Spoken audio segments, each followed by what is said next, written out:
Hello everyone. Before we get started, if you enjoyed this video once it's done, please like and share. Also, if you enjoy the content that I'm putting out, please subscribe to my YouTube channel. Make sure you cut on all notification bells so you can be notified whenever I release a new video. Thank you.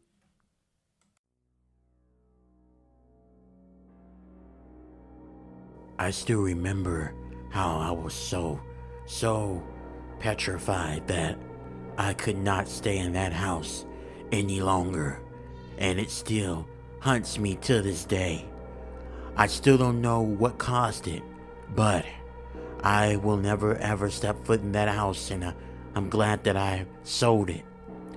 So this happened to me 10 years ago. This was in 2016. Both of my parents had passed away. My father passed away first, and my mom passed away 2 months later. Both of them were not in good health.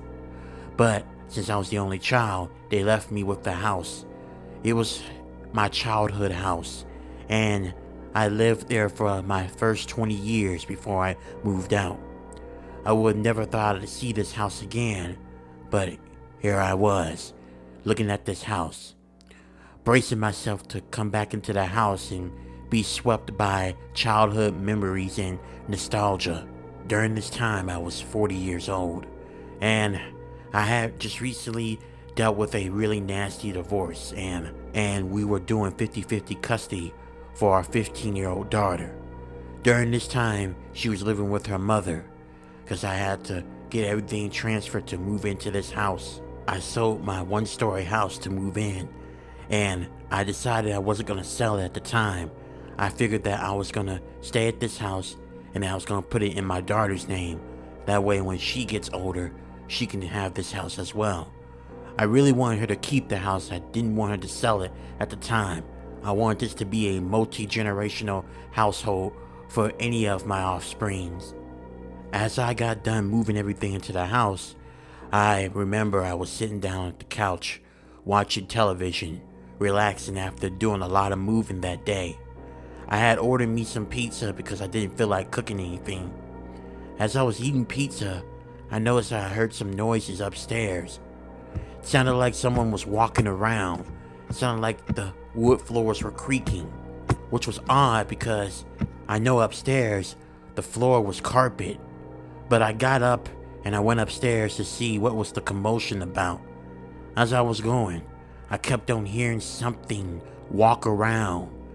I looked around in the hallway and in each room's upstairs, but I didn't see anything abnormal.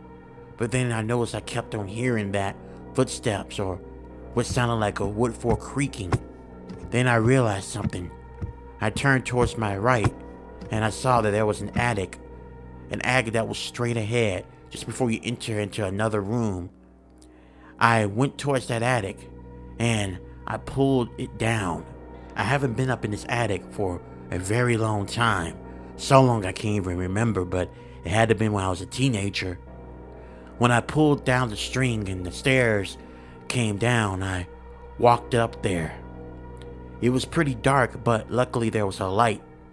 Once I caught on the light, what I saw terrified me, and it made my heart skip a couple of beats. I saw all over the wall, there was just writing.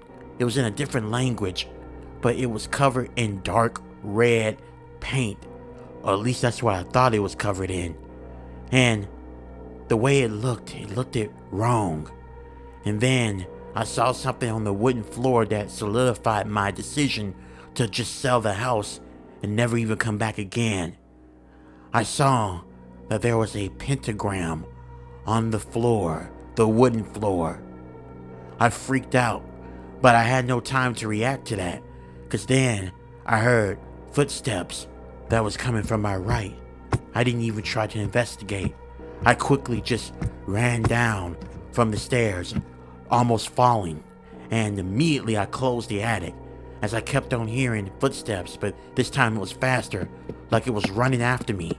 And then I saw the attic door moving violently. I quickly grabbed my stuff, what I could grab, and I got out of there, and I called 911. 15 minutes later had passed, and the officers came and they went inside the house and went up in the attic. They made a horrifying discovery. They discovered some human remains in that attic. The minute they disclosed that information, I was so petrified that something like that was in the attic. Afterwards, after everything was done and after the police taped the house up, made it as a crime scene, I officially moved out of that house. I wiped everything down, but I didn't want to stay there. As for the noises I heard, the footsteps, the officer said when they got there, the attic was open, and they found a patch of blood on the ceiling near the attic. That right there made me just altogether sell the house and get rid of it. I know my parents wanted me to stay there, but something was wrong, and I didn't want to be a part of it. I know I made the right decision. I bought a new house, and this house is something I'm going to pass down to my daughter, not that other house. I feel so bad that I done that to my parents, but I didn't want to stay there in case whoever it was decides to come back.